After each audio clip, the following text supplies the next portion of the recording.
Jeremias Kabanata 40. Si Jeremias at ang mga nalabing kasama ni Gedalias.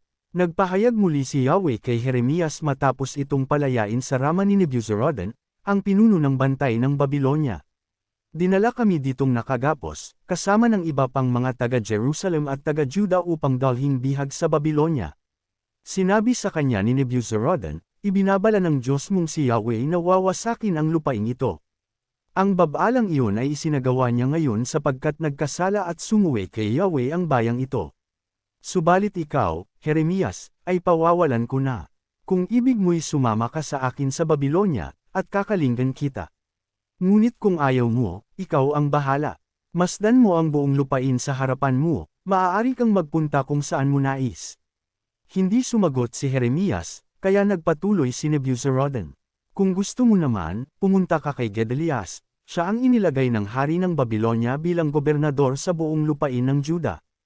Malaya kang makakapanirahan doon o kahit saan na iniisip mong mabuti. Pagkatapos, binigyan niya si Jeremias ng pagkain at kaloob, at pinaalis na. Si Jeremias na may pumunta kay Gedalias sa Mispa, at doon nakipamayan kasama ng mga taong naiwan sa lupain ng Juda. Naging gobernador si Gedalias, 25:22-24. May mga pinuno at mga kawal ng Juda na hindi sumuko sa mga taga-Babilonya. Nabalitaan nila ang pagkahirang kay Gedalias bilang gobernador ng lupain at tagapamahala sa pinakamahihirap na mamamayan na hindi dinala sa Babilonya. Kaya pinuntahan nila si Gedalias sa Mispa.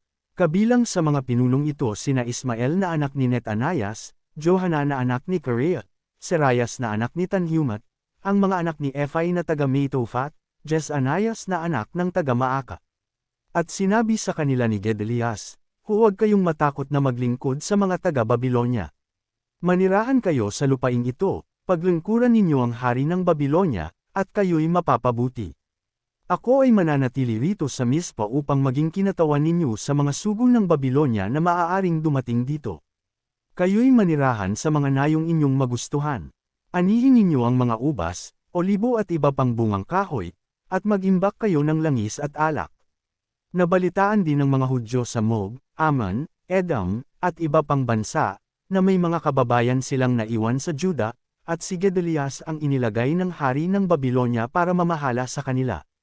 Kaya sila'y umalis sa lupaing pinagtapunan sa kanila at nakipagkita kay Gedalias sa Mispa. Nakapagtipon sila ng napakaraming prutas at alak doon. Pinatay ni Ismael si Gedalias. 25:25-26. Si Johanan na anak ni Kareah, at lahat ng namumuno sa hukbong hindi sumuko ay nagpunta kay Gedalias sa Mispa. Ang sabi nila, alam ba ninyong si Ismael na anak ni Netanias ay sinugo ni Baalis na hari ng mga Amonita upang patayin kayo? Subalit ayaw maniwala ni Gedalias. Pagkatapos, palihim na sinabi ni Johanan sa kanya, bayon po ninyong patayin ko si Ismael. Hindi kayo dapat masawi sa kamay ng taong iyon. Kapag kayo'y namatay, mangangalit ang lahat ng Hudyo na nasa inyong pamamahala, mapapahamak pati ang mga nalabi sa Juda. Ngunit sumagot si Gedalias, Johanan, huwag mong gawin iyan. Hindi totoo ang sinasabi mo tungkol kay Ismael.